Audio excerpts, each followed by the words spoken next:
नमस्कार, मैं हूं नगमा सहर। आइए शुरू करते हैं हम लोग आज की चर्चा। जब आप फल, सब्जी या कुछ खरीदने कहीं जाते हैं या बाजार जाते हैं या फिर रेस्टोरेंट या ढाबे पे खाना खाते हैं तो कभी भी ये पूछा है क्या कि बेचने वाला किस धर्म जाति का है या ढाबा के मालिक का नाम क्या है? और न सिर्फ मालिक बल्कि उसके यहाँ काम करने वाले सभी कर्मचारी किस धर्म के हैं, किस जाति के हैं। अब यूपी सरकार को ये लग रहा है कि ये बहुत ही आवश्यक काम है। नेशनल हाईवे 58 पर स्थित होटलों और ढाबों के संचालकों को अपना सही नाम मोटे अक्षरों में लिखने का निर्देश दिया गया है। प्रशासन मुस्तैदी से सरकार के इस निर्देश का पालन करने में जुट गया है क्योंकि कांवड़ यात्रा शुरू हो गई है। ढाबों पर रेहड़ी पटरी पर नाम लिखे जा रहे हैं ताकि कांवड़ यात्रियों को ये पता चल सके कि वो कौन से होटल या ढाबों के संचालक मालिक जो हैं वो मुस्लिम हैं। कहीं ऐसा ना हो कि कांवड़िए अनजाने में किसी मुस्लिम मालिक के ढाबे पर खाना खा लें। इतना भी काफी नहीं है, कांवड़ यात्रा के रास्ते में पड़ने वाले फलों के ठेलों पर भी मुस्लिम ठेले वालों के नाम चिपकाए जा रहे हैं। और आप पूछेंगे क्यों? तो हुआ यूं कि इसकी शुरुआत पिछले साल हुई। कांवड़ यात्रा के समय मुजफ्फरनगर के बघरा स्थित आश्रम के संचालक स्वामी यशवीर महाराज ने नेशनल हाईवे 58 पर स्थित होटल और ढाबों के मुस्लिम समाज के संचालकों पर आरोप लगाया था कि उन्होंने अपने प्रतिष्ठानों के नाम हिंदू देवी देवताओं के नाम पर रखे हैं। उन्होंने इस पर ऐतराज जताया और कहा कि कार्रवाई नहीं की गई तो फिर वो आंदोलन शुरू कर देंगे। चेतावनी दी इस बात की कांवड़ रूट पर पड़ने वाले मुस्लिम होटलों और दुकानों पर उनके मालिकों के नाम नहीं लिखे होंगे तो वो आंदोलन छेड़ेंगे। तो बस प्रशासन ने निर्देश दे दिए कि सब बड़े अक्षरों में अपना नाम लिखें। ऐसे में प्रशासन के निर्देश पर कई सवाल खड़े हो रहे हैं। इस मामले में राजनीतिक दलों ने विरोध शुरू किया है। धर्म के नाम पर बांटने की राजनीति है ये कहा जा रहा है। चुनावी लाभ लेने की राजनीति है ये भी लोग मान रहे हैं। धर्म विशेष का आर्थिक फायदा होता है। तो यूपी से लेकर उत्तराखंड में भी अब ये सवाल उठ रहे हैं क्योंकि अब कुछ ऐसी खबर हरिद्वार से भी आ रही है। बीजेपी कह रही है कि जो सच है वो बताने में हर्ज क्या है, आपका नाम असली है क्या, आप क्यों नहीं अपना सही नाम लिखा रहे हैं, छुपाने की वजह क्या है। लेकिन विपक्ष और बहुत सारे लोग ये भी पूछ रहे हैं कि सामान खरीदने में या फिर खाना खाने में नाम पूछने की जरूरत है क्या। राजनीति की जानकारी से यूपी विधानसभा चुनाव का शंखनाद भी मानते हैं। सरकार के इस फैसले पर आज बात करते हैं। आपको क्या लगता है ये भी जानेंगे हम। पहले सुनिए इन्हें।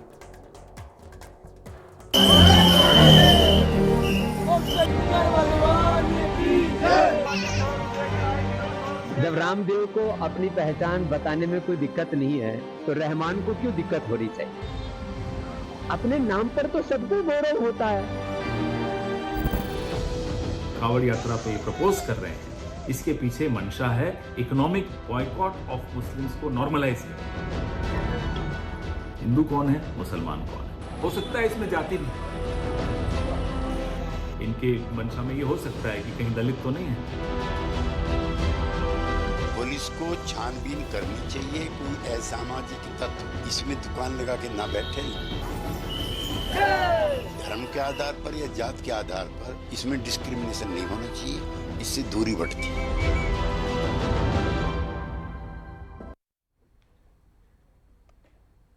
तो हम भी यही पूछ रहे हैं आखिर नाम पर क्यों है बवाल। और हमारे साथ यहाँ पे मौजूद मेहमान हैं, आपको मिलवा दूं। समाजवादी पार्टी के प्रवक्ता हमारे साथ हैं दीपक रंजन, संजय शर्मा एडिटर 4 PM, मनोज चौधरी प्रवक्ता RLD, दिग्विजय सिंह राजनीतिक विश्लेषक हमारे साथ हैं, दीपक झा हैं प्रवक्ता कांग्रेस, और साथ ही जुड़ेंगे शलभमणि त्रिपाठी जी जो प्रवक्ता हैं बीजेपी के। अभी नहीं जुड़ पाए हैं क्योंकि हमारे स्टूडियो में नहीं आ पाए हैं, वो जूम पर हैं। तो इंतज़ार करेंगे उनके जुड़ने का ताकि दोनों तरफ की बात जो है वो सामने आए। बातचीत की शुरुआत मुझे इस बात से मैं पूछना चाहूँगी कि आप लोगों को ये क्या लगता है, आखिर ये आइडिया आया कहाँ से? आपको क्या लगता है ये आइडिया, मतलब इसको क्यों इम्प्लीमेंट करने की सूझी है, क्या ज़रूरत क्या लग रही थी? मुझे ऐसा लगता है कि इसकी कोई आवश्यकता नहीं थी। इससे पहले भी सदियों से ये कांवड़ यात्रा चलती हुई आ रही है और भाईचारे और सौहार्द से ये चलती हुई आ रही है। मैं नहीं जानता मेरे साथी कौन कांवड़ लेके आए नहीं, लेकिन मैं लेके आ चुका हूँ, शायद 2000 में लेके आ चुका हूँ। और आपको जान के ये हैरानी होगी शायद साथियों को कि कांवड़ होती है जिसको बोलते हैं कि खड़ी कांवड़। कावड़ के भी अलग अलग रूप होते हैं, उसमें एक साथी को हमेशा खड़े रहना पड़ता है। आप जान के ताज्जुब करेंगे, जो मेरा दूसरा साथी था वो मुस्लिम था जी। कभी हम लोगों को तो वो ये मुस्लिम भेद, था यानी वो आपके साथ कावड़ लेके जा रहे थे? हाँ जा रहे थे वो। तो कोई इनफैक्ट आपत्ति जब नहीं थी यदि मैं कावड़, एक खड़ी कावड़ के परमानेंट वो खड़ी रहेगी, एक साथी जो आराम कर रहा होगा तो दूसरा साथी उसे लेके खड़ा रहेगा। तो मतलब टर्न लेके एक आदमी बैठा है, अगर आराम कर रहा है तो वो हाँ, खड़े तो हुए हैं। दूसरा आपको उसका कोई साथी, आपत्ति नहीं थी? कोई आपत्ति नहीं आपके थे, साथ चल रहे लोगों को आपत्ति कोई नहीं थी? आपत्ति नहीं थी। इनफैक्ट के मुजफ्फरनगर में एक जगह है खालापार, वहाँ मुस्लिमों की आबादी सबसे ज़्यादा है, और जब हम लोग हरिद्वार से और कावड़ लेके आ रहे थे तो सबसे ज़्यादा जो सेवा या शिविर जो लगाए गए थे वो मुस्लिम भाइयों ने लगा रहे। आज तक भी मैं मुजफ्फरनगर में, मेरा राजनीतिक क्षेत्र मुजफ्फरनगर है, वहाँ कभी इस तरह की कोई बात हुई नहीं। इस तरह से हमेशा से 6-7 साल से योगी जी उत्तर प्रदेश के मुख्यमंत्री हैं, आप आइडेंटिफाई करते ना कि कौन बैड एलिमेंट्स है।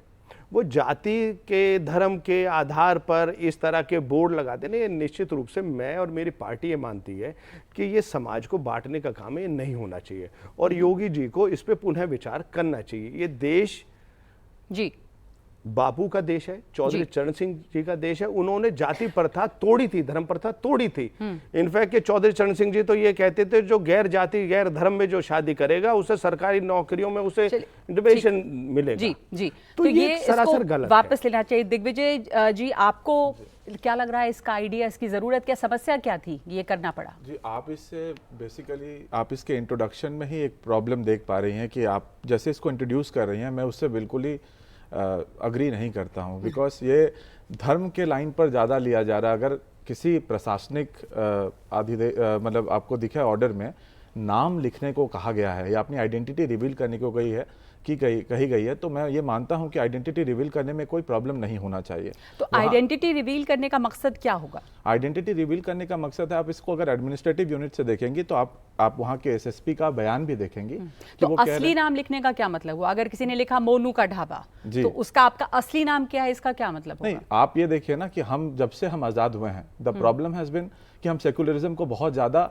इस तरह से देखते हैं कि अगर किसी ने आपको अपीज करते रहे तो सेकुलरिज्म अपने जगह पे बिल्कुल सही। अपीजमेंट लग रही है नाम? नहीं, मुझे अपीजमेंट नहीं, नाम लिखने में क्या बुराई है, मैं ये नहीं, नाम लिखने का मतलब ये है कि आप मेरा चॉइस है ना, उसके बाद मैं, इसका मतलब आपका नाम लिखा है और मैं तो वहां फिर पर रिलीजन भी तो आया कि मेरा चॉइस है कि मैं इस ढाबे में जाऊं कि ना ऐसा जाऊं। नहीं हुआ ना कि आपने मैं सिर्फ हिंदुओं या मुसलमानों को या सिर्फ मुसलमानों को कहा गया है, तो सब धर्म के लिए कहा गया है कि आप अपने नाम को रिवील करिए। आप फूड सिक्योरिटी एक्ट, मैं समझ गया आपका वाजिब सवाल है। दिग्विजय जी, बस एक बात कि हम कोई नई चीज तो है नहीं कावड़ यात्रा, सालों साल से हम लोग सब छोटे से देखते आए हैं, तो कैसे चलती थी फिर? लोग तो खाते पीते तभी भी थे सड़कों पर, आगे भी खाते पीते रहेंगे, तो नाम तो जैसे थे लिखे वैसे नहीं। आप देखिए फूड सिक्योरिटी एक्ट का अमेंडमेंट देखेंगे आप 2006, 2011, उसके बाद आप अगर स्ट्रीट वेंडर्स एक्ट को भी पढ़ेंगे 2016, तो आपको दिखेगा कि वहां पे मैंडेटरी है कि लाइसेंस होल्डर अपना नाम डिस्प्ले करे। तो नाम तो डिस्प्ले करते ही हैं जी, नाम डिस्प्ले करें। नाम डिस्प्ले करने के साथ साथ आप प्रॉपरेटर का भी नाम डिस्प्ले करें। उससे एक पहला जो फायदा ये होगा कि लॉ एंड ऑर्डर का जो सिचुएशन आता है, कहीं आप देखती हैं कि तो आप इसे लॉ एंड ऑर्डर के नजरिए से ही देख रहे हैं क्लियरली, हालांकि आपने ये कहा अभी कि इसमें चॉइस होगा लोगों के पास चॉइस है। मैं इसलिए कह रहा हूं क्योंकि ये कोई परमानेंट लॉ नहीं है। ये हमारे एक हिंदू धर्म में भी आप देखेंगे कि पवित्र माह है सावन, उसमें अगर किसी लोगों का अगर कोई हिंदू अपने चॉइस की भी बात कर रहा है, फॉर एग्जांपल कितने कांवड़ यात्रियों के आपने कहा कि प्रेशर था, सोशल ग्रुप्स के भी प्रेशर थे, तो अगर हिंदू धर्म में कुछ लोगों को ऐसा लगता है कि आइडेंटिटी रिवील होनी चाहिए, जैसे हर धर्म में होता है। मुझे लगता है कि बहुत सारे सड़कों पे जो हमने देखा है वहां पर इतने सारे लोग वैसे ही वॉलंटियर्स के तौर पे भी खड़े रहते हैं, खाना खिलाने के लिए, पानी पिलाने के लिए। आप मुझे एक बात बताइए, जैसे हमारे भाई साहब ने कहा, ढाबे पे जाने की जरूरत भी कम पड़ती है। शलभ मनी जी हमारे साथ जुड़ गए हैं, इस प्रवक्ता है बीजेपी के शलभ मनी जी। यूपी सरकार का ये निर्देश जो है अभी, इसका आइडिया आया क्यों, क्या जरूरत पड़ी? नगवा जी, आप बहुत सीनियर जर्नलिस्ट हैं, हम सब आपका बहुत सम्मान करते हैं। Thank you. आपको सुन रहा था जी, आपने जब शुरुआत की, मुझे थोड़ा तकलीफ हुई कि कहीं लगता है फैक्ट कुछ लगता है गड़बड़ हुए हैं या जो भी है। आपने शुरुआत इसी से की कि धर्म कौन किस धर्म का है, कौन किस जाति का है, हम कभी नहीं जाते किसी रेस्टोरेंट पूछने, लेकिन यूपी सरकार ये जानना चाहती है। मैं तो हैरान हूँ, ये फैक्ट कहाँ से आया आपके पास, किसने बताया? या तो मुझे लगता है कुछ लोगों ने ब्रीफ किया होगा। मुझे पूरे उस आदेश में कहीं आप एक लाइन बता दीजिए जहां ये कहा गया हो कि भाई धर्म के लिए ये पूछा जा रहा है।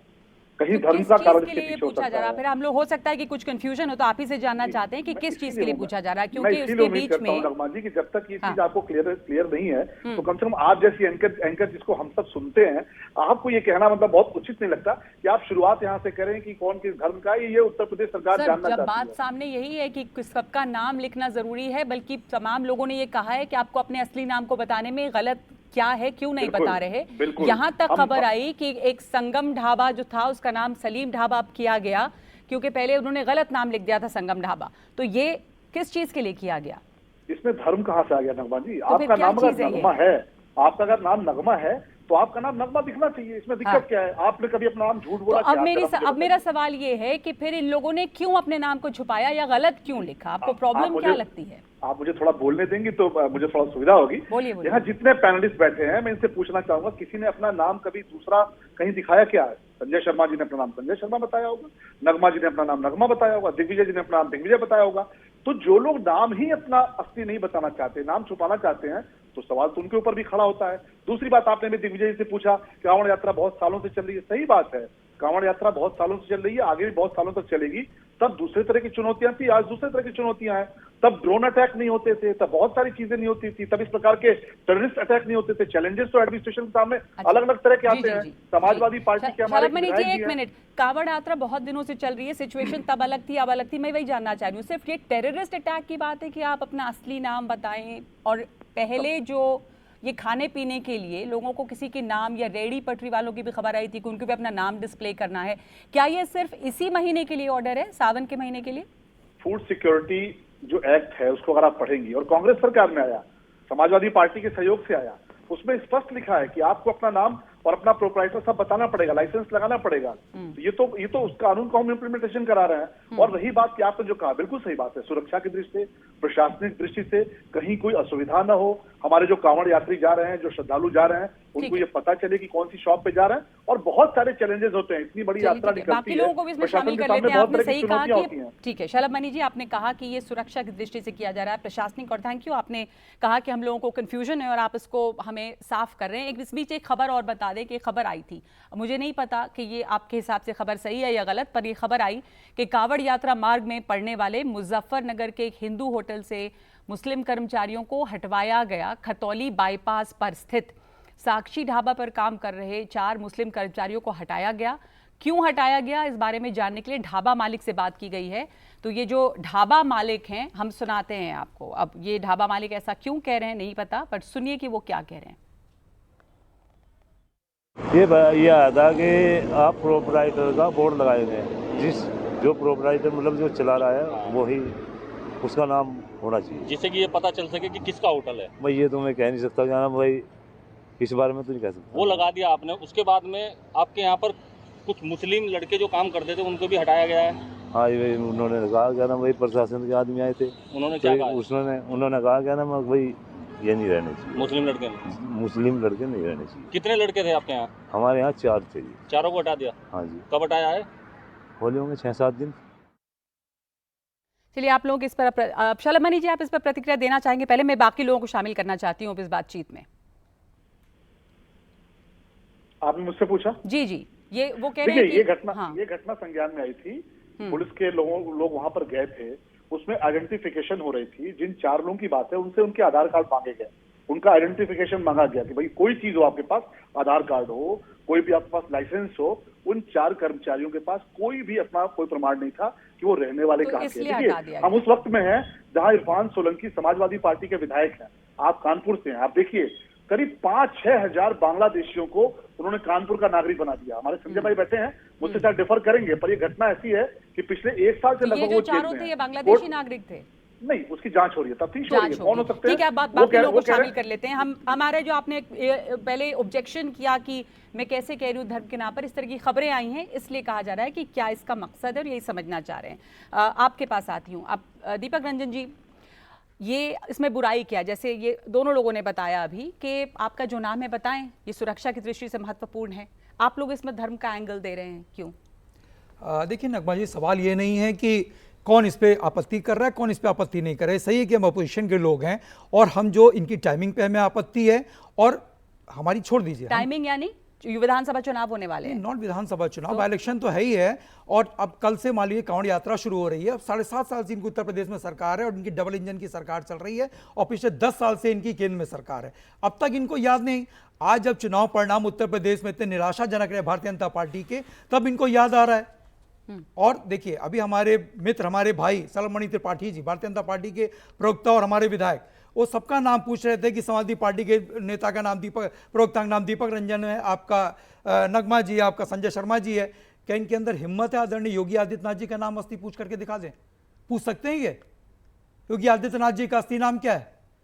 देखिए ये जो आज जो फैसला आया है, जो ये फरमान जारी हुआ, ये पहले नीचे से ऊपर गया, उसके बाद ऊपर से इसमें नीचे मोहर लग गई आज की तारीख में। अच्छा चलिए ठीक है, दुकानों, आपको लग रहा है ये दो लोगों ने ये दलील दी है कि इसमें प्रॉब्लम क्या है? अगर आप नाम बता देंगे, ये सुरक्षा, पहले की स्थिति कुछ और थी, अब की स्थिति और है, आतंकी हमला हो जाता है, ड्रोन से हमले हो रहे हैं, तो अब देखिए कि अगर ये लॉ एंड ऑर्डर प्रॉब्लम है, आप मान रहे हैं लॉ एंड ऑर्डर प्रॉब्लम? नगमा जी, अभी आपके हमारे भाई आरएलडी के प्रवक्ता जी ने इसको अपोज किया और आज जब से ये चीजें चल रही है ना, कांवड़ यात्रा को लेकर के और नाम को लेकर के, मुझे हमारे बड़े अभिन्न मित्र है श्री कमाल खान जी, आपके वहां के बड़े ग्राउंड रिपोर्टर थे वो जी, और उनका पुराना आप अगर वीडियो उठा करके देख लीजिए तो आपने देखा होगा कि किस तरीके से सभी समुदाय के लोग, चाहे वो हिंदू हो, मुस्लिम हो, सिख हो, ईसाई हो, जो कांवड़ यात्रा रास्ते में आते थे उनको जल देने का काम करते थे, उनको फल देने का काम करते थे। और मैं समझता हूं कि आज की तारीख में आपको कमाल खान साहब को जरूर याद कर लेना चाहिए।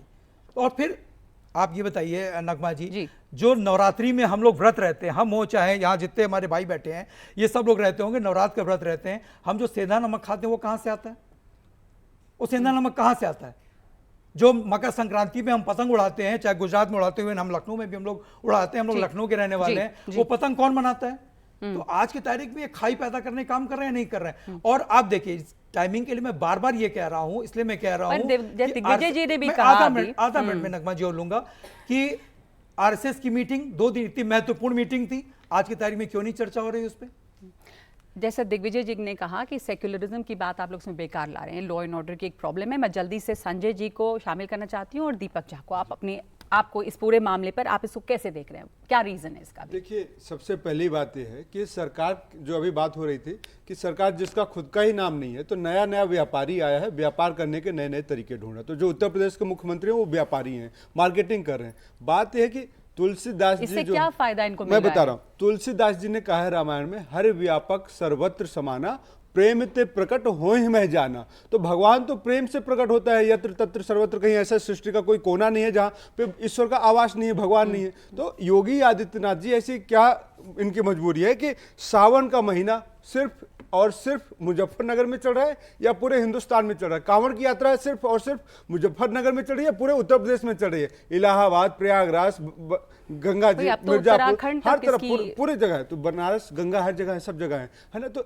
ये देखना पड़ेगा इनको कि ऐसे कानून, ऐसा फतवा क्यों लागू कर रहे हैं। बात ये नहीं है कि आप आम के ठेले पे, पान के दुकान पे, चाय की दुकान पे आप छुआछूत को, अस्पृश्यता को बढ़ावा दे रहे हैं। अभी ये वही उत्तर प्रदेश है। आपको ऐसा लग रहा है संजय जी? आपको मैं इसमें शामिल करना चाहती हूँ, आऊंगी वापस, एक ब्रेक लेना होगा, उसके पहले मैं आपका ओपिनियन जान रही हूँ कि यहाँ पे जो इस वक्त माहौल है, आप प्रशासनिक प्रॉब्लम है, ये लॉ एंड ऑर्डर प्रॉब्लम है, आपका इसके ऊपर? नहीं, बिल्कुल भी, बहुत ग्राउंड रिपोर्ट, बिल्कुल लॉ एंड ऑर्डर प्रॉब्लम नहीं है नगमा जी। बदायूं से आता हूँ मैं, तो एक रुलेश शंकदार बहुत जाने माने कवि हुए, उन्होंने एक लाइन लिखी थी, परिंदों क्या फिरका परस्ती क्यों नहीं होती, कभी मंदिर पर जा बैठे, कभी मस्जिद पर जा बैठे। शकील बदायूनी हमारे ज़िले का शायर था, वो गाता है मन तरपत हरि दर्शन को आज। तो ये जो मूल भावना थी, अभी जो आप कांवड़ यात्रा पर विमर्श कर रहे हैं, इसकी जड़ में ये है ही नहीं। इसकी जड़ में पिछले 15 दिनों से उत्तर प्रदेश की राजनीति है, जहाँ रोज़ एक विधायक कह रहा है कि भ्रष्टाचार हो रहा है, नौकरशाही हो रही है, मंत्री इस्तीफा दे रहे हैं, खबरें चल रही हैं दिल्ली लखनऊ को हटाना चाहता है, लखनऊ दिल्ली को चैलेंज दे रहा है। पार्टी के अंदर जो एक संग्राम छिड़ा हुआ है, तो योगी आदित्यनाथ अपने आप को और बड़ा हिंदू नेता बनाना चाहते हैं। वो इतना बड़ा हिंदू नेता बनाना चाहते हैं कि दिल्ली उन पर कुछ उंगली लगाने से पहले, उनको हटाने से पहले, पार्टी में विद्रोह करने से पहले 1000 बार सोचे। तो ये कांवड़ यात्रा बहाना है, कहीं और निशाना है। अच्छा। ये लड़ाई सिर्फ दिल्ली और लखनऊ की है। कांवड़ यात्रा सिर्फ अपने आप को बड़ा हिंदू नेता बनाना है, और उसी की जंग में ये एक दांव चला गया है, जिससे ये साबित हो सके कि मैं हिंदुओं का जो सॉफ्ट हिंदू वाला, जितना ये विरोध बढ़ेगा, योगी आदित्यनाथ उतने ताकतवर होंगे। जो योगी आदित्यनाथ को हटाना चाहते हैं वो उतना कमज़ोर होंगे। ये सारी लड़ाई मेरे हिसाब से केवल ये है कि योगी आदित्यनाथ अपनी कुर्सी बचाना चाहते हैं और उस कुर्सी के बहाने वो ये माहौल बनाना चाहते हैं कि वो ज़्यादा बड़े नेता हैं, ज़्यादा हिंदुओं के बड़े नेता हैं, उसी की जंग। तो आपने कहा कि ये पूरी जो कवायद है वो इसलिए है कि उनको अपनी स्थिति को और मजबूत बनाना है और बड़ा नेता बनना है। आपने इंटरेस्टिंग एक बहस यहाँ पर छेड़ी है, मैं प्रतिक्रिया चाहूंगी इस पर शलभ त्रिपाठी की, लेकिन एक ब्रेक लेती हूँ इस वक्त। लौटेंगे, यहाँ पर कुछ लोग मौजूद हैं, कुछ स्टूडेंट्स भी मौजूद हैं, वो इस पर क्या सोच रहे हैं जानना जरूरी है। इस ब्रेक के बाद लौट रहे हैं।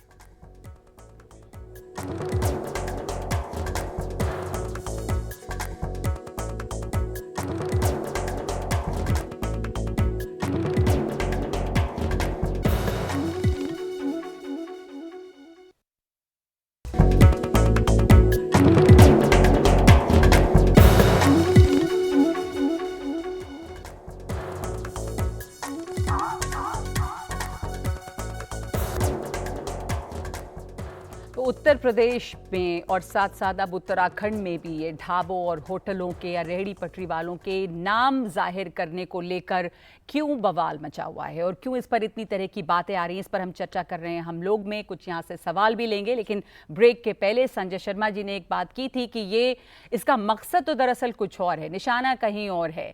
शलभ मनी जी, आप इसका जवाब देना चाहेंगे? मैं आपकी प्रतिक्रिया इसके ऊपर जानना चाहती हूँ। इससे योगी आदित्यनाथ और बड़े नेता बनेंगे और प्रयास यही है। नहीं, अगर कोई सपने देख के, झूठे सपने देख के खुश होना चाहता है तो हम कुछ कर नहीं सकते। योगी आदित्यनाथ जी अगर किसी को छोटे नेता लगते हैं तो ये उसकी समस्या है। उत्तर प्रदेश के लगातार मुख्यमंत्री बीजेपी के अंदर जो टकराव चल रहा है केंद्र और उत्तर प्रदेश सरकार का, जो तमाम तरह की कहानियां और बातें हो रही हैं, उसको हवा दी जा रही है। अब उसको कोशिश है कि मजबूती से अपनी जगह को वो और ज्यादा वहां पर डटे रहें और बड़े नेता बने, और इससे उनको फायदा होता है। योगी आदित्यनाथ, नगमा जी, खबरें कितनी सही होती हैं, कितनी फैक्चुअल होती है, मुझे उस पर कोई टिप्पणी नहीं करनी है। न जाने क्या क्या बता रहे थे, ये बदलाव हो रहा है, वो नाराज हो रहे हैं। उत्तर प्रदेश में तो आप देखिए सब एक साथ खड़े हैं, मजबूती से खड़े हैं। दरअसल कुछ लोगों की समस्या क्या है, वो आज भी ये स्वीकार करने को तैयार नहीं है कि कांग्रेस तीसरा चुनाव हारी है। मोदी जी तीसरी बार देश के प्रधानमंत्री बन चुके हैं, शपथ ले चुके हैं। कांग्रेस अब तक जितनी सीटें जीत के आई, उत्तर प्रदेश में बीजेपी के साथ क्या हुआ है? ये है कि बीजेपी को जिस तरह का नुकसान हुआ, अयोध्या में जिस तरह का नुकसान हुआ, उसकी भरपाई कैसे होगी? मैं निवेदन करूंगा, जितना आप दूसरों को बोलने दे रही है, थोड़ा मुझे ही बोलने देंगी तो मेरी बात आ पाएगी। उत्तर प्रदेश में ठीक है, हमारी अपेक्षा जितनी थी, कुछ सीटें कम हुई हैं, लेकिन ये बात स्वीकार तो करिए, अगर आप इस बात से खुश हैं कि 99 सीटें पाके 100 भी नहीं पाए, तीसरी बार आप विपक्ष में बैठे हैं और आप खुशी मनाना चाहते हैं तो बहुत शुभकामनाएं। ऐसी खुशी चौथी बार भी मनाइएगा। आप सारी सीटें अगर जोड़ लीजिए, उसके बाद भी अकेले बीजेपी के बराबर नहीं है। पूरा इंडी गठबंधन अगर जोड़ ले तो भी बीजेपी के अकेले से नीचे है। फिर भी अगर आप खुश होना चाहते हैं, आपको ये खुशी बहुत मुबारक। आप अब तक पिछले चुनाव में जितनी सीटें जीत के आए, उतनी सीटें जोड़कर भी भाजपा के बराबर नहीं है। अब आप सबसे कम मौका मिला है दीपक झा को बोलने का, आपने कहा मैं आपको टोक रही हूँ। दीपक जी, आप इनका जवाब दीजिएगा। नगमा जी, सबसे पहली बात, आज शायद पहली बार इतिहास में 10 सालों के हुआ होगा कि इन्होंने योगी जी का नाम तो लिया, मोदी जी का नाम नहीं लिया। मोदी जी का नेतृत्व तो इन्होंने हटा दिया, तो अब कह रहे हैं कि योगी जी सबसे बड़े नेता। तो विवाद बिल्कुल स्पष्ट हो गया कि है, वाकई में है। एक तरफ देश बात करता है यूसीसी कानून लाने की, समानता की बात करता है, छोटे बड़े दलित ऊपर नीचे सब। ये वही प्रदेश है जहां पे दलित व्यक्ति घोड़े पे अगर शादी करने के लिए निकल जाए तो पुलिस की सुरक्षा में जाना पड़ता है। तो बात यह क्या है, अस्पृश्यता का कानून लाया गया है, बनाया गया है, लेकिन ये भेदभाव की राजनीति कर रहे हैं। ये सारे मुद्दों को गिना दिए गए कि 99, अरे 99 सीट आई है तो इसका मतलब है कि हम सवाल ना करें आपसे। आप सत्ता में आए हैं, 240 सीट बन के आए हैं, अपंग होके आए हैं, तो क्या सवाल करना छोड़ दें हम? जनता का फैसला जो है सरमाथे पे। बात क्या है कि हिंदुस्तान क्या है, इस हिंदुस्तान की अभी जो संजय जी ने एक बात की थी, जिसकी पॉलिटिक्स पे बात की थी, मैं आपसे भी पूछूंगी, समाजवादी पार्टी से हमारे साथ जुड़े हुए हैं दीपक रंजन जी, कि इसका आपको क्या, आपकी क्या एनालिसिस है? इन्होंने कहा कि योगी जी से मजबूत होंगे और पूरी कोशिश वही और बड़े नेता बनेंगे। आप कैसे देख रहे हैं इसे? पॉलिटिक्स क्या है इसकी? देखिए, हमें कोई मतलब नहीं है कि योगी जी मजबूत होंगे, मोदी जी मजबूत होंगे, अमित शाह जी मजबूत होंगे, केशव प्रसाद मौर्य जी मजबूत होंगे। देखिए, आज की तारीख में जो डिबेट हो रही है वो इस बात की हो रही है कि जो 58 है, जो मुजफ्फरनगर कांवड़ियों के रूट पर जो जा रहा है, NH 58 पर जो है, वो ये इनका जो फरमान जारी हुआ है कि लोगों को अपनी पहचान नहीं छुपानी। अरे समाजवादी पार्टी और इंडिया ब्लॉक तो लगातार जातिगत जनगणना की बात कर रहा है। कास्ट सेंसस क्यों नहीं करा देते? आप कास्ट सेंसस कराने से क्यों पीछे हटते हैं? आप कास्ट सेंसस करा दो, आपको लोगों के दर दर जाने की जरूरत ही नहीं होगी, सारा डाटा सारा रिकॉर्ड आपके पास आ जाएगा, आप अपने हिसाब से नाम चस्पा कर दो वहां पे। भाई 7.5 साल से आपकी सरकार है, तो आपने क्यों नहीं कास्ट सेंसस पे चले गए? पर जो नाम चस्पा अभी हो रहे हैं उसके पीछे की कोई पॉलिटिक्स भी है या ये प्रशासनिक प्रॉब्लम है जैसे ये देख रहे हैं? देखिए, इसके पीछे संजय भाई ने बिल्कुल सही कहा कि ये लड़ाई जो है वर्चस्व लड़ाई है कि कौन ज्यादा मजबूत है, ठीक है, और कौन जो है जो फरमान उन्होंने जारी कर दिया है केंद्र से आता है, ये उस पर रोल बैक करते हैं नहीं करते हैं, क्या करते हैं क्या नहीं करते हैं। हमारा देखिए, ये जो भी करना करें, लेकिन हमारा जो हमारा इंडिया ब्लॉक का अपोजिशन का हम यही चाहते हैं कि इससे गरीब सफर ना करें। दिग्विजय जी, रोल बैक करे ना करेंगे या नहीं करेंगे, क्योंकि जो आपके साथ अलायंस पार्टनर हैं, अलायंस पार्टनर्स भी हैं, वहां से भी आवाज आ रही है कि ये सही नहीं है। चाहे आप आरएलडी को देखें, चाहे आप जेडीयू को देखें, कई तरफ से बात उठ रही है। नगमा जी, पहले तो मैं दीपक जी को ये बता दूं, जैसे इन्होंने सबसे पहले कहा, आप देखिए ये खुद ही बहुत कंफ्यूज्ड है, अपोजिशन हर एंगल से आप देखें कंफ्यूज बहुत है। ये पॉलिटिकल माइलेज की बात कर रहे हैं, ये टाइमिंग की बात कर रहे हैं, ये आप इससे मुझे हंसी भी आ गई कि टाइमिंग की बात कर रहे हैं किसी पॉलिसी को लेकर। अगर कांवड़ यात्रा अभी होती है तो कांवड़ यात्रा को लेकर अगर सोशल प्रेशर है, जैसे जाति जनगणना को लेकर इनको दिखता है ये सब कुछ वोट बैंक के लिए करना चाहते हैं, तो ये अपनी पॉलिसीज वोट बैंक के लिए लाते हैं। जैसे जिस हिसाब से तैयारियां होंगी, कभी भी हमने ये नहीं कहा कि जाति जनगणना नहीं होगी, या कभी किसी ने ये नहीं कहा कि किसी का आइडेंटिफिकेशन, ये कह रहे सरकार कराना चाहती है, सरकार कराना नहीं चाहती है।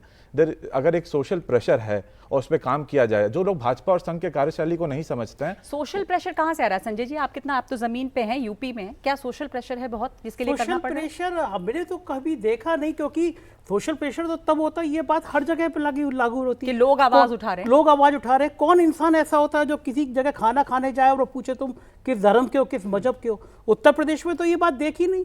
उत्तर प्रदेश में दर्द ये है कि अयोध्या का हारना एक बहुत बड़ा संकेत है। आप जाति के ऊपर धर्म लाना ही पड़ेगा। जो जातियों में बट गया समाज और उसका नतीजा चुनाव में आया, तो धर्म उससे ऊपर कैसे आए? तो जाति के ऊपर धर्म लाने की ये कवायद भर है। ऐसी कवायद अभी और होंगी। महाराष्ट्र और हरियाणा के चुनाव से पहले और तेज होंगी। कोई ना कोई हिंदुत्व कार्ड और तेज किया जाएगा, मेरा प्रमाण है। रोल बैक ये हो सकता है जो जी बताइए मनोज जी। यहाँ की जहाँ की हम आप लोग डिमांड करेंगे क्योंकि आप सहयोगी वहां पे हैं। सहयोगी हम लोग साथ में हैं, हम सत्ता में शामिल हैं, हमारे गठबंधन की सरकार चल रही है, लेकिन कुछ ऐसे तुगलके यदि फरमान होंगे तो निश्चित रूप से हम उसका विरोध करेंगे। लेकिन मैं आपको थोड़ा सा नगबाजी और पीछे लेने जाना चाहूँगा। चुनाव में, लोकसभा के चुनाव में राहुल गांधी जी जो ये लड़के उत्तर प्रदेश में घूम रहे थे, यही तो पकड़ पकड़ के लोगों को शुरुआत कर रहे थे। हाँ भैया तुम बताओ तुम ओबीसी हो, हाँ भैया तुम बताओ तुम दलित हो, हाँ भैया तुम अपनी जाति बताओ। ये क्या देश में माहौल बनाना चाहते हैं? मैं कांग्रेस के अपने साथी से पूछना उन्होंने कहा कि अब उस जाति के ऊपर धर्म लाएंगे, क्योंकि जाति की जो है वो बट गई, तो उसके ऊपर ये पॉलिटिकली ये ठीक नहीं है। ये देश के लिए कोई भी दल यदि इस तरह की जाति और धर्मों पे यदि देश को बांटने का काम करेगा तो लोक दल उसको स्वीकारेगा नहीं, हम लोग उसका विरोध करेंगे। ठीक है, यहाँ से कोई सवाल आपके पास? माइक है, एक सवाल है पे। हाँ बताइए, पूछिए। सर मेरा सवाल आपसे ये है कि जब इंडियन सेक्युलरिज्म की बात होती है तो वहाँ पे हमारा स्टेट जो है प्रिंसिपल डिस्टेंस का वैल्यू फॉलो करता है कि स्टेट तब तक इंटरवीन नहीं करेगा किसी भी कम्युनिटी के प्रॉब्लम में जब तक उन्हें परेशानी ना हो रही हो।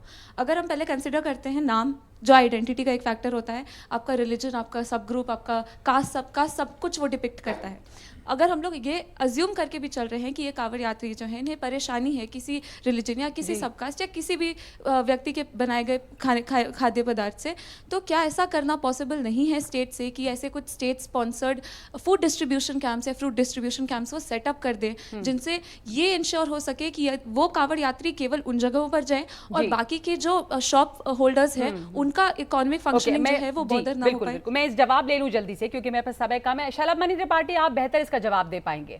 क्या ऐसे हो सकता है कि स्टेट जो है इस तरह के सेंटर्स खोल दें जहां पर कांवड़ यात्री खाना खा पाएं, तो ये मुश्किल ही नहीं रहेगी? इस प्रकार के सेंटर्स होते हैं, इस प्रकार के सेंटर्स बहुत सारे लोग लगाते हैं, सामाजिक संस्थाएं भी लगाती हैं, बहुत सारे ऑर्गेनाइजेशंस लगाते हैं, सरकार की तरफ से भी लगते हैं। लेकिन आपने एक शब्द कहा, आप चूंकि नौजवान है, सेकुलरिज्म। उत्तर प्रदेश में सेकुलरिज्म का मतलब जानती क्या था? 2017 के पहले सेकुलरिज्म का मतलब ये था कि समाजवादी पार्टी की सरकार में हमारे धर्म स्थलों पर हमले हुए, अयोध्या में हमला हुआ, काशी विश्वनाथ में हमला हुआ, संकट मोचन मंदिर पर हमला हुआ, और जो आतंकवादी थे उनके मुकदमे वापस ले लिए समाजवादी पार्टी की सरकार ने, ये कहते हुए कि नहीं ये हमारे जो मुस्लिम लोग हैं इनको परेशानी हो रही है, इनका उत्पीड़न किया जा रहा है। गिरफ्तार करने वाली संस्था सरकारी, पर आपने इसके सवाल का जवाब नहीं दिया जिन्होंने पूछा। नहीं, आपने सुना नहीं नगमा? नहीं, आपने कहा आप सेक्युलरिज्म पे आए, आप हर बार कहते हैं कि मैं गलत सुन रही हूँ। इन्होंने पूछा था क्या स्टेट ऐसे काउंटर्स लगा सकता है और सेक्युलरिज्म यूज किया। आपने कहा सेक्युलरिज्म का मतलब ये था समाजवादी पार्टी के दौर में। अब क्या है सेक्युलरिज्म का मतलब? एक ब्रेक ले लूं, वापस लौटती हूँ, आपके पास आऊंगी इस जवाब के लिए। पर मेरे पास आइएगा जरूर प्लीज। जरूर जरूर जी।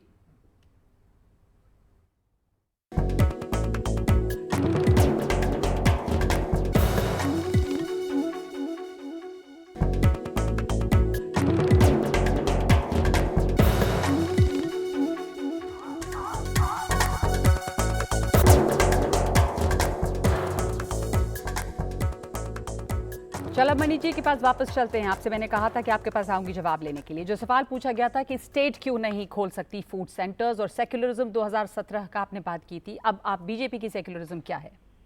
बिल्कुल, मैंने आपको बताया, शायद आपने मेरी बात सुनी नहीं। मैंने कहा कि बहुत सारी सरकारी संस्थाएं, बहुत सारी सामाजिक संस्थाएं इस तरह के कैंप लगाते हैं कि वहां पर जाके कांवड़िए रुकते हैं, विश्राम करते हैं, भोजन मिलता है और मुफ्त में मिलता है, उनकी सेवा की जाती है, चिकित्सा की जाती है। मैंने बताया था, आप शायद सुन नहीं तो पाए। फिर अब ये जगह कि रेडी पटरी वालों के नाम बदलवाने की फिर क्या जरूरत है NH 58 पे? आप जरा मुझे बोल लेने देंगे तो मेरी बात आ जाएगी, नहीं तो मैं फिर शांत हो जाता हूँ। सेकुलरिज्म जो शब्द आया उसमें मैं कह रहा हूँ सेकुलरिज्म की परिभाषा क्या थी 2017 के पहले, कि काशी विश्वनाथ पर हमला हुआ, दशाश्वमेध पे हमला हुआ, राम मंदिर पे हमला हुआ, जो आतंकवादी जिनको एजेंसियों ने पकड़ा, IB ने पकड़ा, हमारी STF ने पकड़ा, समाजवादी पार्टी की सरकार ने कहा कि मुसलमानों का जी माफ कीजिएगा, अब समय कम है, आपने इतना बोला, जवाब अब दूसरे लोग भी बोलना चाहेंगे, इसमें जोड़ दीजिए दीपक जी। राम भक्तों पर गोलियां चलती थी, ये था हिंदुस्तान की खूबसूरती बताना चाहता हूँ जो भाजपा तोड़ रही है। आज भाजपा उस सांप्रदायिक को तोड़ना चाह रही है, धागे को तोड़ना चाह रही है। धर्म से हिंदू,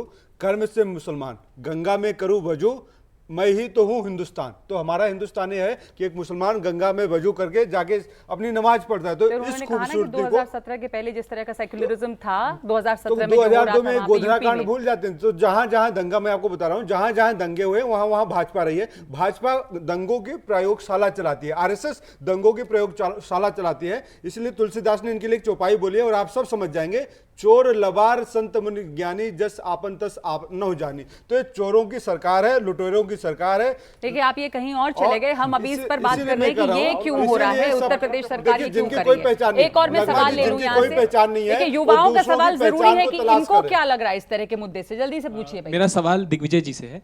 मेरा नाम अनंत तिवारी है।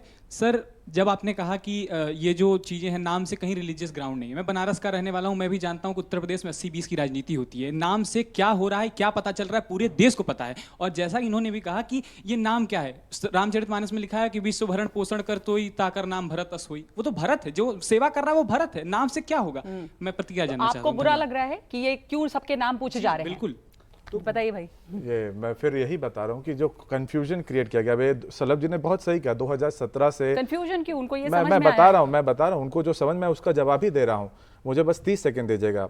जो सेक्युलरिज्म का प्रिंसिपल डिस्टेंस का सवाल आया था, मैं बार बार बता रहा हूँ, सरकार हमेशा प्रिंसिपल डिस्टेंस ही मेंटेन करती है। इसीलिए एक ऑर्डर आया कि आप अपने नाम लिखिए, उसको अपोजिशन ने हिंदू और मुसलमान में कर दिया। बल्कि आपको पता होना चाहिए कि और भी माइनॉरिटीज हैं, और भी धर्म के लोग ढाबा खोलते हैं, और भी लोगों को कोई आपत्ति नहीं हुई कि किस तरह से उसको सिर्फ आप कह रहे हैं कि तुष्टीकरण करने के लिए उसे हिंदू और मुसलमान का एक कलर दे दिया गया। ठीक है। दूसरा मेरा पक्ष यह है कि जैसे कहा गया कि इंपोजिशन, अगर सरकार क्यों नहीं चलाती है कैंप, ये तो इंपोजिशन कहा जाएगा। तो सरकार इंपोजिशन नहीं करी, फ्री मार्केट है जिसको जैसे करना है। आप संतुष्ट हुए कि नहीं, आप बताइए। मेरा नाम मयंक है और शलभ मणि त्रिपाठी जी से ही मेरा सवाल है कि क्या शलभ मणि त्रिपाठी जी आज लाइव टीवी पे पूरे देश के सामने अपनी पार्टी लाइन से हटकर ये बयान देंगे कि जो प्रशासनिक फरमान, ये कह रहे प्रशासनिक फरमान है, लॉ एंड ऑर्डर की वजह से हुआ है, क्या यही प्रशासनिक फरमान ईद के समय भी होगा? क्या यही प्रशासनिक फरमान मुहर्रम के समय भी होगा? ये क्या लाइव टीवी पे आप बोल पाएंगे आज अपनी पार्टी लाइन से हटके? शलभ मणि जी, जरा उठाकर देखिए, 2017 के पहले उत्तर प्रदेश में 400 दंगे हुए थे और 2017 के बाद से एक भी दंगा नहीं हुआ, क्योंकि योगी आदित्यनाथ जी मुख्यमंत्री हैं। ये फरमान होते हैं तभी होता है। 24 घंटे की बिजली अगर दीपावली पे मिलती है तो ईद पर भी मिलती है। 24 घंटे की सुविधाएं अगर ईद पर मिलती हैं तो दीपावली पर भी मिलती है। हम आतंकवादियों के मुकदमे धर्म के आधार पर हम वापस नहीं लेते। ठीक है, ओके, आपने जवाब दे दिया। आपका सवाल जी। नमस्कार, मेरा नाम देवांश है। मेरा त्रिपाठी जी से ही सवाल है, जब इस नीति का सूत्रीकरण हो रहा था तो ये बात आ रही थी भाजपा की तरफ से कि किस तरीके से कांवड़ की पवित्रता बनाए रखने के लिए ये चीज लाई जा रही है। तो अगर पवित्रता की ये बात आ जा रही है तो क्यों नहीं शाकाहारी और मांसाहारी दिखाया जाए, नाम क्यों पूछना। और बात आती है कि अगर अब यूपी की बात आ रही है लेकिन बिहार में यूपी से बड़ी कांवड़ जाती है। बाबा धाम झारखंड में, वहाँ पे तो ऐसा कोई नियम नहीं आया। उत्तराखंड में शलभ मणि जी, आपसे एक और सवाल, बिहार में क्यों नहीं हो रहा, वहाँ पर और बड़ी कांवड़ जाती है, और क्या मांसाहारी शाकाहारी में, ये कह रहे हैं कि पवित्रता की बात की वजह से आया था ये, तो शाकाहारी मांसाहारी में क्यों नहीं डिवाइड कर रहे? बिहार की सरकार नीतीश कुमार जी चला रहे हैं, उत्तर प्रदेश की सरकार योगी आदित्यनाथ जी चला रहे हैं। मतलब यही क्यों जरूरत पड़ रही है? मुझे बोल तो लेने दीजिए नगमा, आप मुझे सवाल पूछती जवाब नहीं देने चाहिए। आप जरा जो पवित्रता की बात कर रहे हैं, आप जो पवित्रता की बात कर रहे हैं, जरा घर पे जाइएगा, जो पैकेट खरीदते हैं नमकीन के, टूथब्रश के, जरा उस पर देखिएगा हलाल लिखा है कि नहीं लिखा है। 80% प्रोडक्ट पे हलाल लिखा हुआ है, क्योंकि संविधान में कहीं नहीं है। बाबा साहब भीमराव अम्बेडकर जी का जो संविधान है, कहीं भी नहीं लिखा है किसी प्रोडक्ट पे हलाल लिखा जाना चाहिए। लेकिन इसी देश में आप हलाल प्रोडक्ट खा रहे हैं। बहुत से लोग चाहते हैं कि वो हलाल और गैर हलाल के चक्कर में ना पड़े, पर उनको खिलाया जा रहा है। आपसे इसलिए बीच में पूछती हूँ क्योंकि जो सवाल पूछा जाता है आप उसका जवाब नहीं दे रहे। शलभ मणि जी, आप में से कोई इस पर प्रतिक्रिया देना चाहेंगे? इसमें से हाँ, मैं ये कह रहा हूँ, जैसे इन्होंने कहा कि ऐसी प्रतिक्रिया मुहर्रम या ईद में अगर वहाँ पे भी लॉ एंड ऑर्डर को लेकर कुछ ऐसे जरूरतें तो पड़ेंगी, हो सकती है लॉ एंड ऑर्डर की प्रॉब्लम सभी पता है कि फेस्टिवल्स के सावन माह दौरान। में हिंदू धर्म में जो लोग कांवड़ लेकर जाते हैं वो प्याज लहसुन से भी दूर रहते हैं। अब ये जो इन्होंने पीछे एक सवाल पूछा था उसके ऊपर एक मिनट, जो इन्होंने पीछे सवाल पूछा था, मैं उसके ऊपर संजय जी आप बोलेंगे या आप बताना चाहेंगे कि बिहार से ये मांग अभी नहीं आई। दूसरे पवित्रता की अगर बात है, नगमा जी मैं वही कह रहा हूँ कि कहीं से ये बात नहीं आती अगर उत्तर प्रदेश और दिल्ली में लड़ाई नहीं होती। बात सिर्फ इसलिए आ रही है उत्तर प्रदेश और दिल्ली में लड़ाई है, अपने आप को बड़ा हिंदू नेता होता है। और नगमा जी एक मिनट में एक मैं कहानी बताना चाहता हूँ। बात ये आ रही है कि नाम क्यों बदलना, नाम क्यों बदलना, बीजेपी कह रही नाम क्यों बदलना। बहुत पहले की घटना है कि एक फिल्मी अभिनेत्री थी, उसको एक अभिनेता से प्यार हो गया, वो हिंदू था, 2 बच्चों का बाप था। अब शादी कैसे होती, तो उस अभिनेत्री ने अपना नाम आयशा बी रखा, धर्म परिवर्तन किया, और अभिनेता ने भी किया, और दोनों की शादी हो गई। आज जो अभिनेत्री जो आयशा बी बनी थी वो मथुरा की सांसद है, नाम है हेमा मालिनी। तो मैं बता सकता हूँ कि नाम बदलने के फायदे भी ऐसे रह लिए गए। लेकिन क्या मुल्क है, यहाँ पे कोई भेदभाव नहीं है। इतना अच्छा गाना है, तू ना हिंदू बनेगा ना मुसलमान बनेगा, इंसान की औलाद है, इंसान बनेगा। तो लड़ाई सिर्फ और सिर्फ इसकी है कि अपना वर्चस्व कैसे। क्या बात है, इसी पे एक ब्रेक लेंगे। ना हिंदू बनेगा ना मुसलमान बनेगा, इंसान की औलाद है, इंसान बनेगा। और मकसद ये है, हमारी चर्चा यहाँ पर किसी लड़ाई के लिए नहीं। उन्होंने बहुत अच्छा एग्जाम्पल भी दे दिया कि नाम बदलने के फायदे क्या क्या होते हैं। एक ब्रेक और लौटेंगे इसके बाद, जुड़े रहिए हमारे साथ।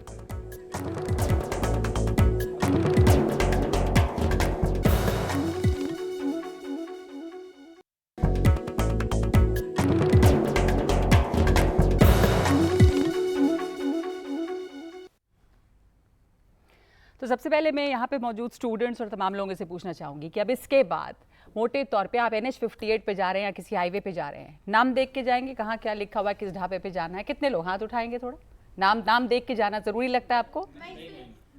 माइक हाँ, एक मिनट माइक। हाँ, मैं इस पे सिर्फ इतना कहना चाहती हूँ कि हम इसमें धर्म को या जाति को बीच में क्यों लेकर आ रहे हैं। जब नवरात्रि चलते हैं तो हमारे घर में एक अलग सदस्य को भी इस चीज़ पे रोक टोक की जाती है कि आप घर में लहसुन प्याज कैसे लेकर आए। तो अगर हम घर के मेंबर्स को, घर के सदस्यों को रोक टोक कर सकते हैं तो क्या हम अपनी अभिव्यक्ति नहीं जता सकते? अगर हम कहीं बाहर जा रहे हैं, अगर स्वाभाविक सी बात है, अगर सामने कृष्ण ढाबा लिखा है और दूसरा कोई भी किसी भी, कैसे पता चलेगा कि कृष्ण ढाबा में जो खाना मिल रहा है वो बहुत अच्छा मिल रहा है और दूसरी जगह साफ सफाई नहीं है? इट्स नॉट अबाउट कि बहुत अच्छा मिल रहा है या बहुत बुरा मिल रहा है, पवित्र है और वहां पे मिलेगा ही मिलेगा, ये गारंटी मिल जाएगी आपको? नहीं, बिल्कुल नहीं। पर मैं अपनी बात कंप्लीट करना चाहूंगी। कितने लोग नाम देकर जाएंगे? थोड़ा हाथ उठा लें जरा सा प्लीज। या आपको लग रहा है कि बहुत ये ठीक चीज नहीं है, आपको ये लग रहा है? अब मैं आप लोगों के पास आती हूँ। इनको लग रहा है इन्होंने बहुत अच्छा, अपनी अभिव्यक्ति की आजादी पूरी है यहाँ पर, इन्होंने कहा कि ये ठीक लग रहा है, ऐसा होना चाहिए। आप बता दें, आखिरी मेरे पास ये हिस्सा है। देखिए नगमा जी, स्वतंत्र है अपनी जो है, जो इनके दिल में उन्होंने कहा।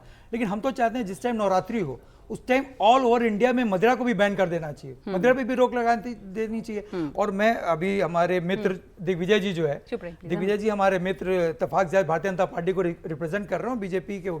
मैं इनसे एक चीज पूछना चाहता हूँ नगमा जी कि पिछले कई वर्षों से जो है कांवड़ यात्रा चल रही है, तो क्या उनकी यात्रा को आप अशुद्ध मानेंगे जो पिछले जो लोगों ने उनकी यात्रा संपन्न हुई? ठीक है। और देखिए, आपने कहा था, मैं आधा मिनट दूंगा। मैं संजय वैष्णव की एक बात पे मैं कहना चाहता हूं कि गोरखपुर में रघुपति सहाय जी, उन्होंने अपना नाम जो उनकी पहचान है फिराक गोरखपुरी, और दिलीप कुमार साहब, तो क्या उनसे दादा साहब फाल्के पुरस्कार आप वापस ले लेंगे? और सिर्फ 10 सेकेंड्स और मैं एक बात कह के अपनी बात में खत्म करना चाहता हूं कि एक बार नहीं बार बार कहें, क्या पता तुम ना रहो, क्या पता हम ना रहें। मंदिरों, मस्जिदों या फिर इमारतों की मिट्टी तो लगी है मेरे भाई इसमें भारत की, और खून बहा जो हिंदू का, तो अल्लाह भी शर्मिंदा हुआ। और मरा जो मुसलमान तो राम कहाँ जिंदा रहा, बिखरे बिखरे हैं सभी और मिलजुल कर रहे हैं, क्या पता तुम ना रहो, क्या पता हम। बहुत खूबसूरत बात आपने कही, लेकिन वक्त खत्म हो गया मेरा इसमें यहाँ पर ही।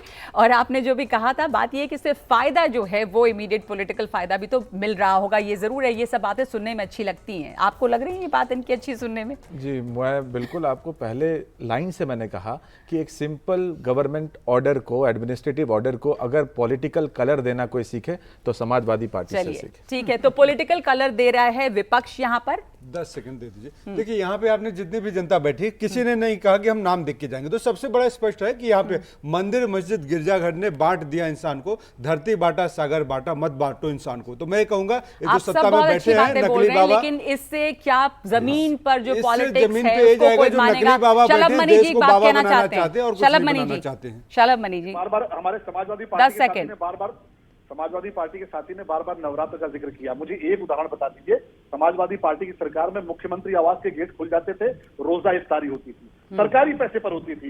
एक बार मुझे बता दीजिए कि नवरात्र का फलहार कभी समाजवादी पार्टी की सरकार में मुख्यमंत्री आवास पर हुआ? सवाल ही सवाल है, कई सारे नहीं। अब तो जवाब का वक्त नहीं है, अब आगे जवाब देंगे, हमारे पास इतना ही वक्त है। मैं आखिरी संजय जी से फिनिश करना चाहती हूँ। एक तो हमने बहुत सारे वीडियोस भी देखे हैं, अब वो पता नहीं उनकी सच्चाई क्या, आप यूट्यूब चलाते हैं, मेरे पास भी बहुत सारे वीडियो आए और मैं दावे के साथ कह सकता हूँ कि ये थूकने वाले, चाटने वाले 90% वीडियो फेक थे, फर्जी बनाए गए थे, समाज में माहौल खत्म करने के बनाए गए थे।